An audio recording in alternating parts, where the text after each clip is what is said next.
Welcome to Studious Lotus, the thinking ritual. This series is produced under the Muddy Lotus channel and airs every Monday at 5 p.m. Here, we slow down. Each episode explores books that sharpen my mind, deepen my thinking, and strengthen my will. Some are reflections, some are readings, all of them are intentional.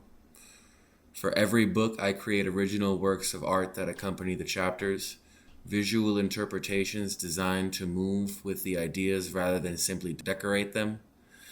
This is not background noise. This is not passive content. This is ritual of attention. If you are here to think, let's begin.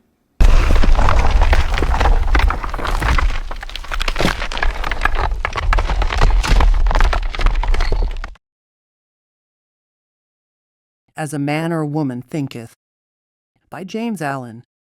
Adapted for gender inclusivity. Edited by Chris T. Davila using Chat GPT. In loving memory of Melba Davila. Forward. This little volume, the result of meditation and experience, is not intended as an exhaustive treatise on the much written upon subject of the power of thought. It is suggestive rather than explanatory, its object being to stimulate men and women to the discovery and perception of the truth that they themselves are makers of themselves, by virtue of the thoughts which they choose and encourage, that mind is the master weaver both of the inner garment of character and the outer garment of circumstance, and that as they may have hitherto woven in ignorance and pain, they may now weave in enlightenment and happiness. Chapter 1. Thought and Character. The aphorism, as a man or a woman thinketh in their heart, so are they, not only embraces the whole of a person's being, but is so comprehensive as to reach out to every condition and circumstance of their life. A person is literally what they think, their character being the complete sum of all their thoughts. As the plant springs from and could not be without the seed, so every act of a person springs from the hidden seeds of thought and could not have appeared without them. This applies equally to those acts called spontaneous and unpremeditated as to those which are deliberately executed. Act is the blossom of thought, and joy and suffering are its fruits. Thus does a person gather the sweet and bitter fruitage of their own planting. A noble and godlike character is not a thing of chance, but is the natural result of continued effort in right thinking, the effect of long-cherished association with godlike thoughts. An ignoble and bestial character, by the same process, is the result of the continued harboring of groveling thoughts. In the arrangement of their life, in the shaping of their character, and in the building of their destiny, a man or a woman is always the master. Even in the weakest and most abandoned, there is mastership, though in their weakness and degradation, they may be foolish masters who misgovern their household. A strong person cannot help a weaker unless the weaker is willing to be helped, and even then the weak person must become strong of themselves. They must, by their own effort, develop the strength they admire in others. None but themselves can alter their condition. They who have conquered weakness and have put away all selfish thoughts belong neither to the weak nor to the strong. They are the masters of both. They possess the knowledge of both. They understand the weak as well as the strong. Chapter 2. Effective Thought on Circumstances. A person's mind may be likened to a garden, which may be intelligently cultivated or allowed to run wild, but whether cultivated or neglected, it must and will bring forth. If no useful seeds are put into it, then an abundance of useless weed seeds will fall therein and will continue to produce their kind. Just as a gardener cultivates the ground, keeping it free from weeds, and growing the flowers and fruits which they require, so may a man or a woman tend the garden of their mind, weeding out all the wrong, useless, and impure thoughts, and cultivating toward perfection the flowers and fruits of right, useful, and pure thoughts. By pursuing this process, a person sooner or later discovers that they are the master gardener of their soul, the director of their life. Every thought seed sown or allowed to fall into the mind and to take root there produces its own blossoming sooner or later in act and bears its own fruitage of opportunity and circumstance. Good thoughts bear good fruit. Bad thoughts bear bad fruit. The outer world of circumstance shapes itself to the inner world of thought, and both pleasant and unpleasant external conditions are factors which make for the ultimate good of the individual. A person is buffeted by circumstances so long as they believe themselves to be the creature of outside conditions.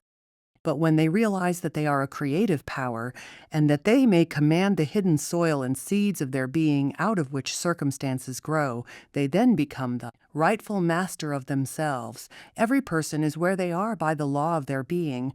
The thoughts which they have built into their character have brought them there. Circumstance does not make a person, it reveals them to themselves. People do not attract what they want, but what they are. Good thoughts and actions can never produce bad results. Bad thoughts and actions can never produce good results. This is the law. Suffering is always the effect of wrong thought. It is an indication that the individual is out of harmony with themselves. Only by much searching and mining are gold and diamonds obtained, and only by much meditation and self-analysis are the truths of the mind discovered. A person's circumstances reveal them. Chapter 3. Effect of thought on health and the body. The body is the servant of the mind.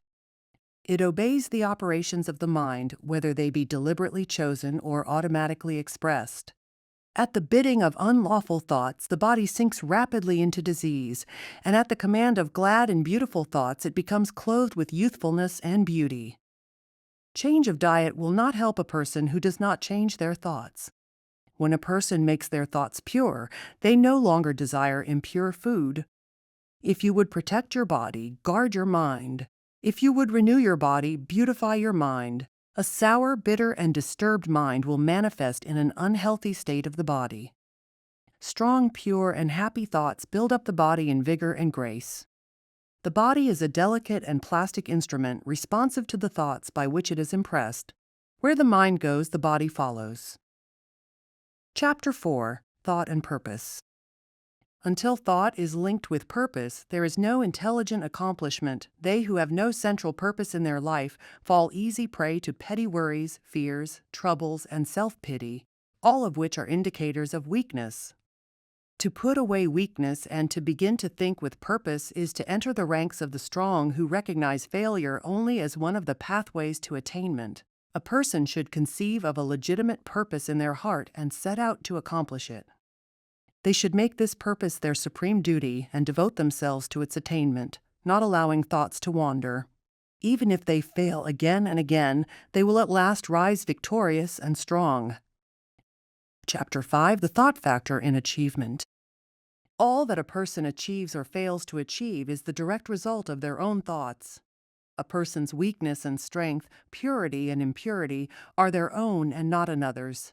They themselves are the maker of themselves.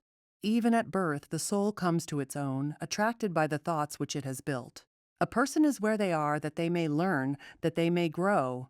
As a progressive and evolving being, people are where they are that they may grow, and as they grow, the place will change. The cause of achievement is thought. The power to achieve lies within the individual. They who would accomplish little must sacrifice little. They who would achieve much must sacrifice much. They who would attain highly must sacrifice greatly. Chapter 6. Visions and Ideals. The dreamers are the saviors of the world. As the visible world is sustained by the invisible, so people, through all their trials and sins and sordid vocations, are nourished by the beautiful visions of their solitary dreamers. Composer, artist, prophet, sage, these are the makers of the afterworld. Cherish your visions. Cherish your ideals. Cherish the music that stirs in your heart, the beauty that forms in your mind, the loveliness your hands may yet build. If you remain true to them, your world will at last be built. The greatest achievement was at first and for a time a dream. The oak sleeps in the acorn, the bird waits in the egg, and in the highest vision of the soul, a waking angel stirs. Dream lofty dreams, and as you dream, so shall you become. Your vision is the promise of what you shall one day be. Your ideal is the prophecy of what you shall at last unveil. Chapter 7. Serenity. Calmness of mind is one of the beautiful jewels of wisdom.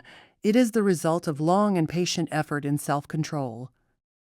The calm person, having learned how to govern themselves, knows how to adapt themselves to others, and they, in turn, reverence their spiritual strength and feel that they can learn from them and rely upon them. The more tranquil a person becomes, the greater is their success, their influence, their power for good. People will always prefer the strong person of calmness over the weak person of excitability. A calm person is like a shade-giving tree in a thirsty land or a sheltering rock in a storm. Who does not love a tranquil heart, a sweet-tempered life? The strong, calm person is always loved and revered. They are like a tower of refuge. Self-control is strength. Right thought is mastery. Calmness is power. Say unto your heart, peace, be still.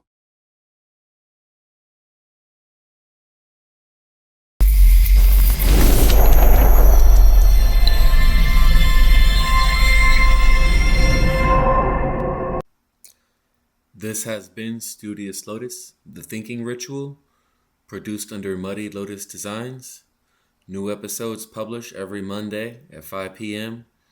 If this strengthened your focus or gave you something worth sitting with, subscribe to the channel and share with someone who values depth over distraction. The artwork you see in each episode is created specifically for the text we're studying, an extension of the ideas in visual form. This is slow thought in a fast world. Until next week, protect your attention.